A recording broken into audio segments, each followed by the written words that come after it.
Special Operations Training Detachment, SOT-D West, Burrow Team. Coming at you from NTC, Off the Radar. This is Off the Radar. I'm Captain Weston Rich, an observer coach trainer for the Green Berets at the National Training Center.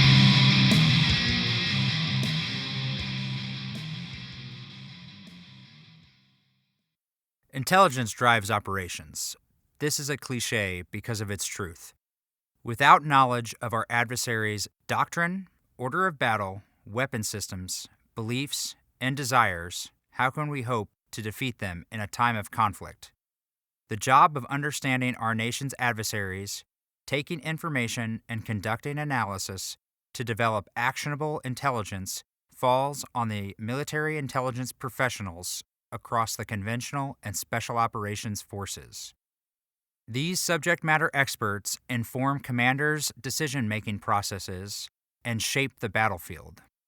With us to discuss the role of military intelligence in special operations is Captain Dylan Wendt, a military intelligence professional from the 75th Ranger Regiment and a longtime friend.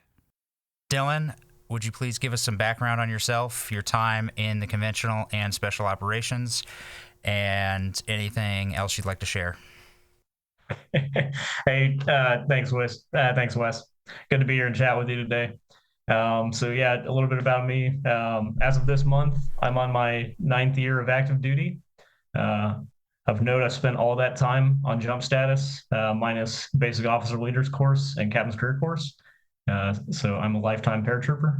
And I've spent the last 2 years at a 75th Ranger Regiment. Definitely the most dynamic job I've ever had in my career, and I still got one more year here. I've deployed twice, 2 combat deployments. First one in Afghanistan to Kabul back in 2017 to 2018, and I just returned from my last one with the regiment last month.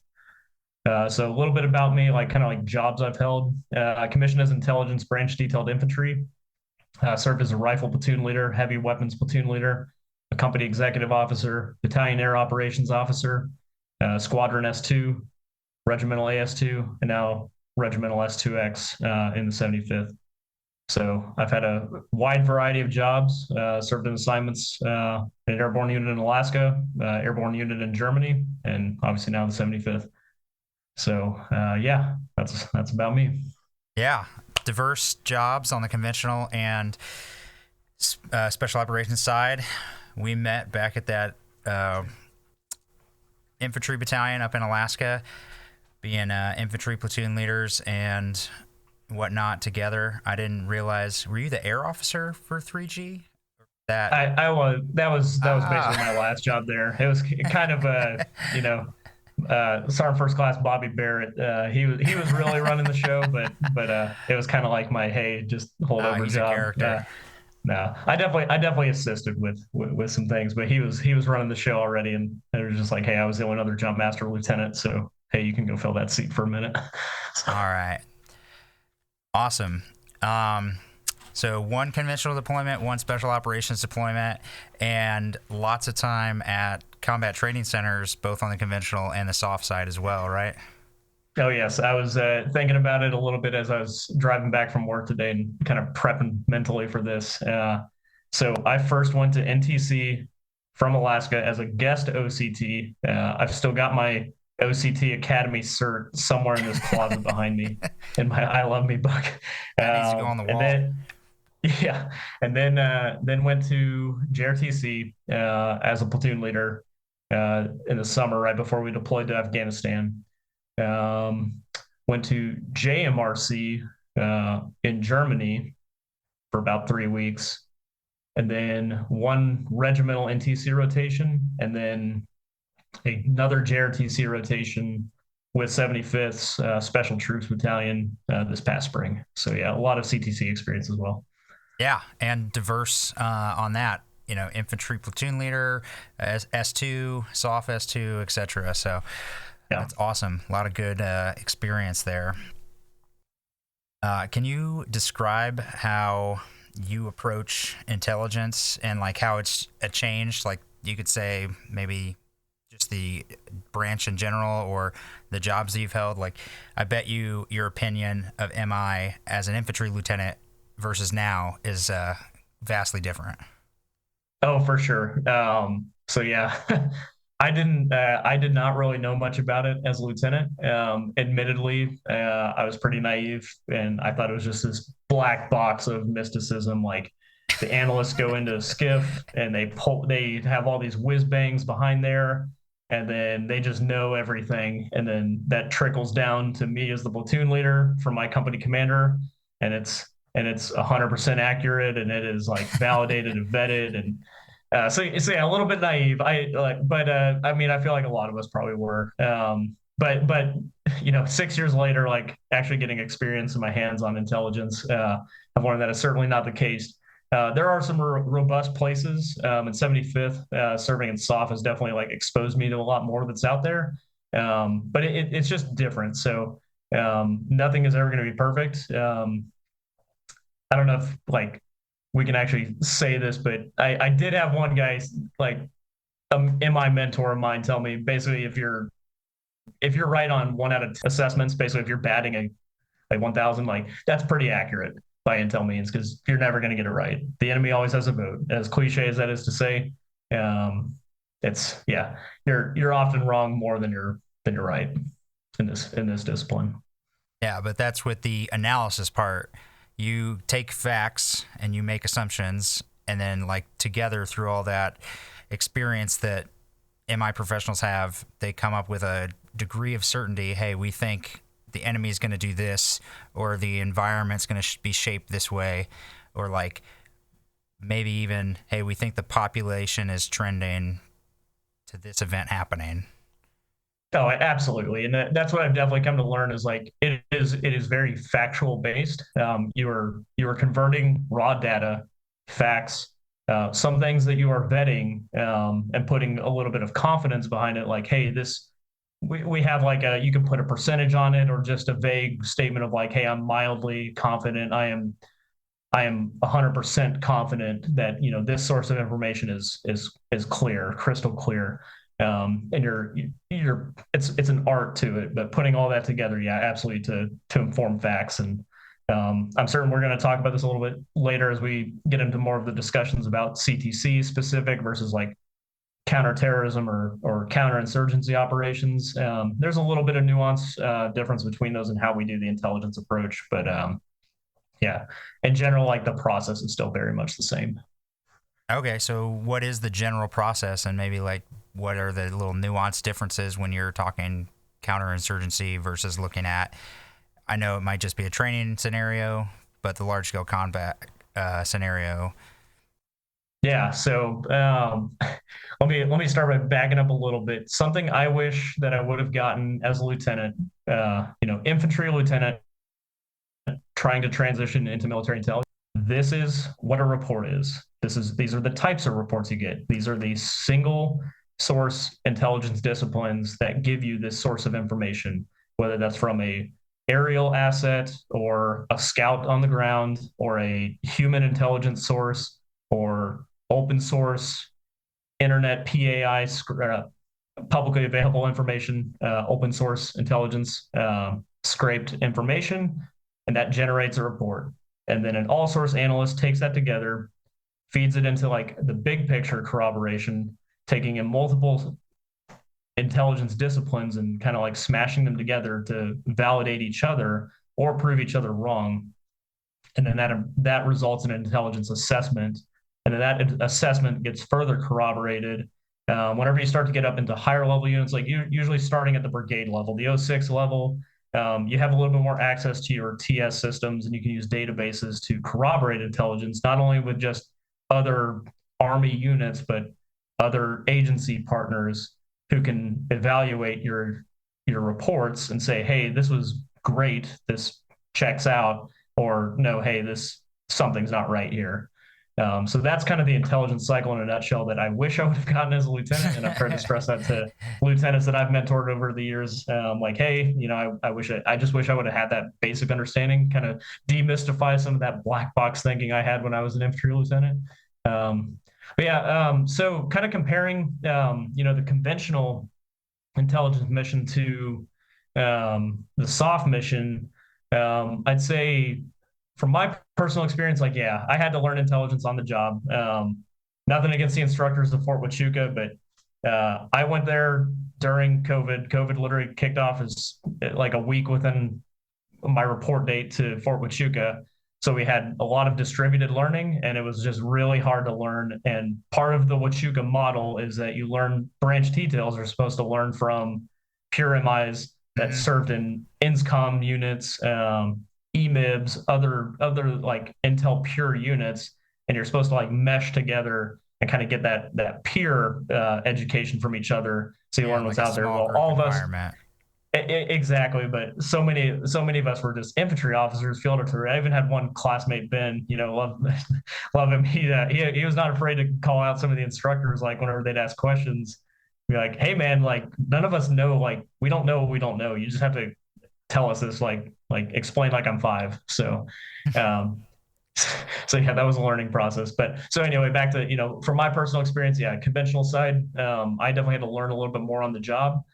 There's some other things too. Not to turn this into a TED Talk with Dylan advice for junior lieutenants out there that are making the transition, but some things to expect really on the conventional side that you have to focus on a little bit more. So I'd say you definitely are still responsible for it in soft, but a lot less so. And I'll get to that in a second. But in the garrison environment, like the other part of intelligence is security. Like you have to learn all that security management. They're not going to teach you that in the schoolhouse, but managing security clearances, managing physical security of your footprint.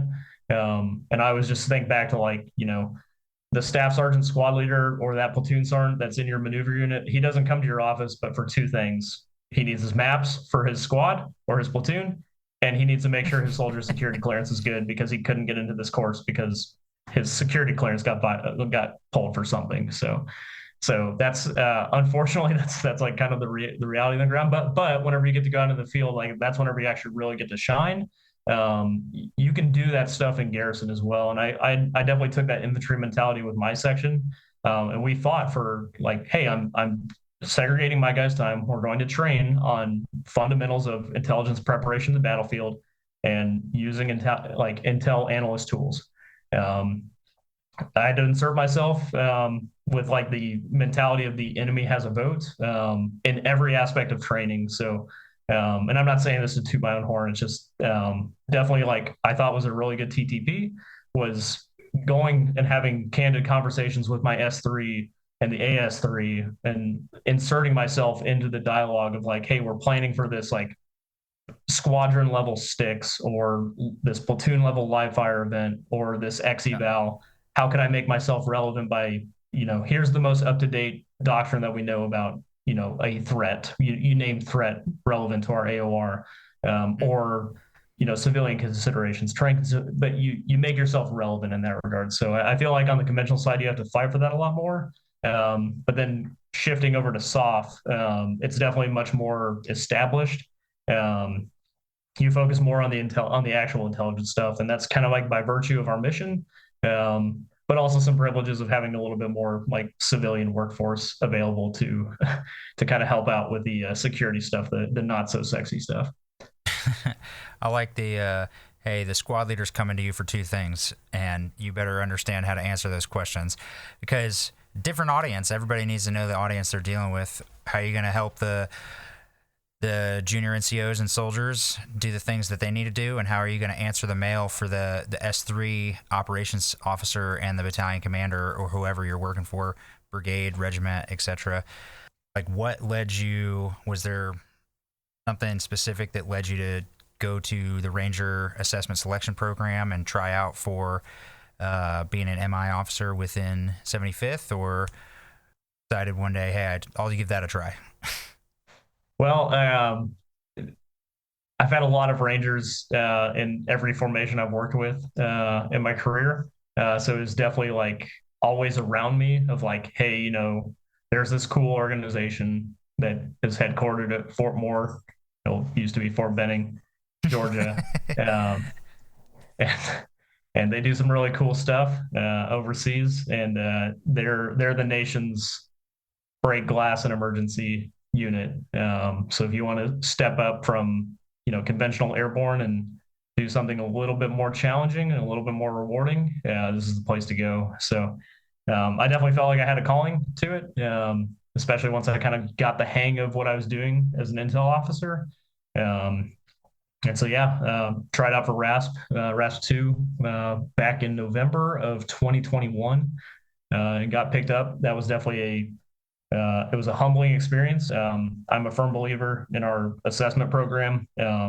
It's tried and true that we definitely select pretty qualified talent into our organization. There's a lot of interesting stuff about the psych evals. You learn a lot about who you are as a leader, as a team player, and to your specific job. So I had a great experience at RASP, obviously, because I got picked up too. So I was pretty happy about that. So, and it definitely, but I think to take it a step further though, speaking on life in the regiment, it's kind of cliche. You'll hear a lot of people say this, but I'm a firm believer in this as well. And I'm always telling my guys this too. You have to earn your tambouret every day here. We are a standards-based organization. Everyone's a Ranger first. We put a lot of emphasis on what we call Big Five training. That's your physical fitness, your marksmanship, medical, mobility training, and small unit tactics. And even for an intel nerd like myself, I put a special caveat on mobility and SUT. I think that applies at least how I interpret that. Is like mobility is making sure that you are able to maneuver in the way that your MOS requires. So for me, it's making sure that I can validate assessments and get those to the customer, which is the commander, the ground force commander on the ground, and inform his decision making. And then small unit tactics is just, MOS proficiency. That's kind of how I interpret it, because much less like focused on hard tactics like I was as an infantry officer. But it still is absolutely relevant because another sort of cliche in the airborne community and Ranger Regiment is, everybody has to fight on the objective. Whenever you jump in, like you're a rifleman first, and you have to fight to get to whether your battle position is just a blocking position and you're getting ready to clear a trench or clear a house, or if you're going to the battalion talk, you got to fight to get there. And my intelligence assessment is useless to that point. It's I'm fighting with my analysts on the ground or whatever LGOP little group of paratroopers until we get there, and then get systems up and then get back into the intelligence fight. Okay, so did having a Ranger tab help you at RASP? Is that a prerequisite, or are they going to select people that in those support roles and then send them to Ranger school? So little bit of both. I think for officers, you will not get chosen to go to RASP if you're an infantry officer or field artillery if you don't have a tab. I'm fairly certain. You can check me on that, but for those two MOSs, every other MOS, you can still go to RASP without a Ranger tab. But I'd certainly advise, if you have the opportunity to go to Ranger school before, it will certainly help you. But if you demonstrate enough competency and proficiency, and the board selects you and they say, hey, you've got the attributes that we want, you're going to be a member of the Ranger Regiment, you can expect to pick up a small unit Ranger tactics cert, is what we call it, pre-Ranger packing list as soon as you report, and then go get your tab. Okay. Because leaders have a limited amount of time. If they don't have their tab, you can't stay here forever without it. Yeah. Okay. So for the intel professionals, are they getting divvied out? Are like your analysts ever getting divvied out down to the platoon company level? Like, or when you're doing these joint entry operations and you're jumping in, like obviously they're cross-loaded so that the plan makes sense, and they exit the airplane and they got to meet up with the battalion talk or wherever they're going. Like they must get some form of small unit tactics and some of that other training, not just MOS proficiency training. Oh yeah, of course. So having not been on the line myself, but I do have plenty of friends. I'm friends with all the battalion S2s. I know they integrate their guys into training, whether it's, hey, it's if they're clearing houses or just going to a small arms range like advanced rifle marksmanship, like they go out to the range just like every other ranger. But when it comes to like integrating though, not so much of the battalion for those analysts. They are better suited, whether it's in the command post or the jock with that battalion S2. But there are other MOSs, other intelligence disciplines from the RMIB that do get attached to the battalion, and they get task organized either like down, to like typically like the platoon level would be the lowest level they go, and then that platoon leader, that platoon sergeant decide, hey, this is where you can probably best fit in to meet your intelligence objectives. You typically see that in the form of interrogators, some of our cyber and signals intelligence collectors. That's really the type of MOSs that really have to go down to the rifle platoon and get attached to them for airfield seizure missions. That significantly different than your experience when you were in 173rd as an S2? Like, are the intel soldiers getting that much integration on the maneuver side, or are they kind of just like held at the battalion and above level information to the battalion commanders, the company commanders, etc.? Yeah, it actually was pretty similar. Over on 173rd, we had stood up what we called the CWE platoon. It was Cyber Electronic Warfare and Intelligence Platoon, okay. Virtually the same as what we have in our SEMA company here at Regiment, as far as like capability and MOS, the cyber like 17 Echoes and 17 Charlies. But yeah, we definitely tried to incorporate them. They were actually attached to my squadron. That was typically how we thought was like the squadron was on the FLOT, the reconnaissance squadron. So they were attached to those reconnaissance units. We don't necessarily. I mean, I guess we do kind of employ them with our RISTA platoons as well. It really just depends on the mission and how that commander wants to task organize. Yeah, I mean, obviously, Ranger has its own reconnaissance assets. You talk about a CAV squadron, that's a reconnaissance asset for a brigade level. And, like, those are sensors that are feeding you as an intel professional information.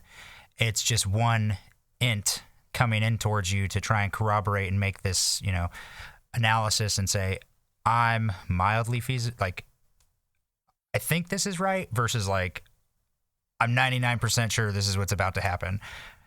So like you went to JMRC with 173rd, right? Yes. Okay. So how did that compare to going to NTC with Regiment? Wow. Okay. Let me dig back. There was a lot less rain at NTC. It was a lot hotter. No, I'm kidding. Yeah, good question.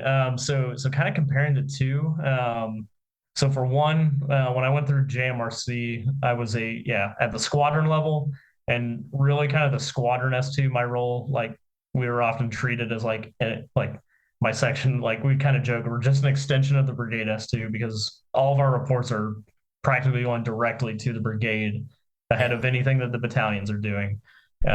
So it was kind of unique in that regard. Different fight because it was, typical to any other conventional unit that goes through any of the CTCs, force on force, large scale, like even though we were an infantry brigade combat team, we're fighting against armor.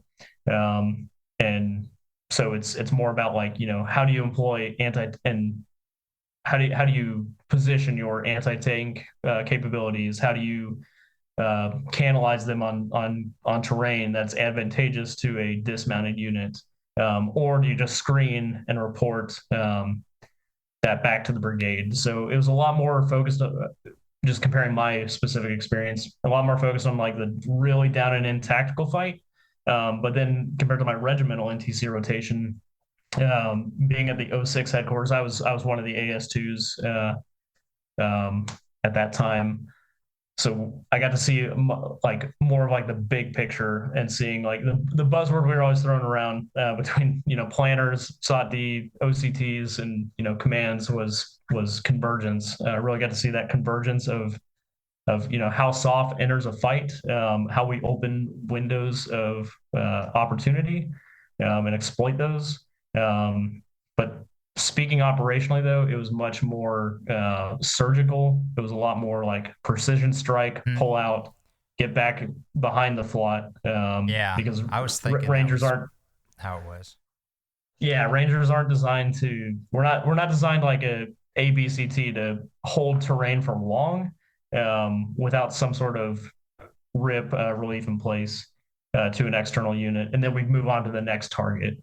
So we had a lot of dialogue, just kind of like going on a little diatribe here, just thinking back, like one of the initial planning conferences, like kind of explaining that to, and this certainly wasn't Ding. There was a lot of lessons learned from both ends, but explaining to a lot of the NTC planners of like, hey, like we may look like a infantry brigade combat team on paper in a lot of regards, but we're not. That's not us. Like we're not designed to seize this city and hold it for several days. We're designed to take this airfield because this airfield is completely contested. We punch in really hard with joint force enablers, and then we pull out or hit this Keats place and we go and strike him really quick or extract him and get out of there. So like conventional, even an IBCT infantry brigade combat team or armored brigade combat team, they're trying to hold terrain, and like at a combat training center, there's a forward line of troops and the Cav squadron is out there somewhere being a sensor collecting information, and the infantry is generally just behind them. You know, all these maneuver pieces are up towards where the enemy maneuver is, and then you have a whole brigade area. So like somewhere in the back in the rear, you're sitting at the squadron talk as the S2 collecting reports from the different platoons out there and the troops. And they're, you know, engaging with the enemy or letting them bypass and reporting, etc. And the just mentality is different than when you're in the 75th and you're like, hey, we have a high value target. We have this really key piece of infrastructure that we need to go knock out or control for a short period of time or seize to pass on to somebody. Like there's a very pinpointed objective rather than this like, we're going to liberate this whole area by seizing all the terrain or getting, you know, 5 bridges in a town. You know, it's very much more like pinpointed for the 75th and special operations in general, because none of us are holding terrain. That's what the conventional forces do. Yeah, exactly. And I guess one part I should mention as well that I kind of left out was we did replicate this in the NTC rotation. Was we were doing deep fight operations far behind enemy lines while conventional force was building combat power, and they were totally notional, like within our high con.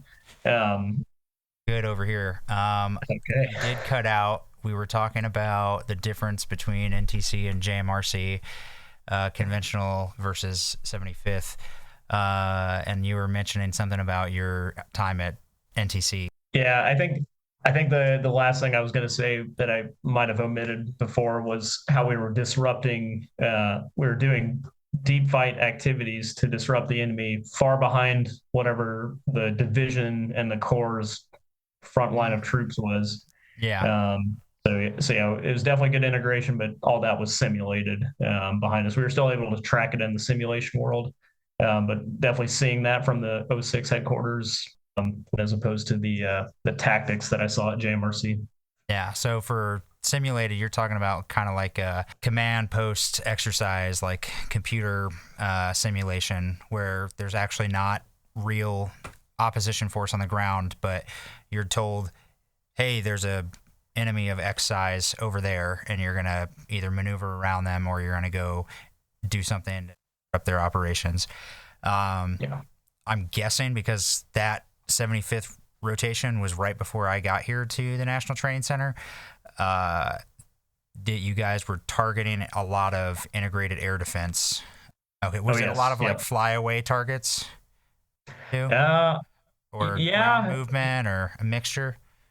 It was a whole variety, a whole slew of typical large anti-aerial assets, because obviously, we're an airborne force. That's how we have to infill. So we got to destroy those first. So that was definitely the big part. I think that was like the first 4 or so days. This concludes part 1 of our 2-part series with Dylan covering military intelligence in the 75th Ranger Regiment, conventional force, and intelligence in large-scale combat operations. In the next episode, we will outline how the Ranger Regiment prepares for combat training centers, and Dylan compares his experiences at the National Training Center and Joint Readiness Training Center. Thank you for listening to Off the Radar, where RSOF prepares for conflict. Like, subscribe, and share on your listening platform.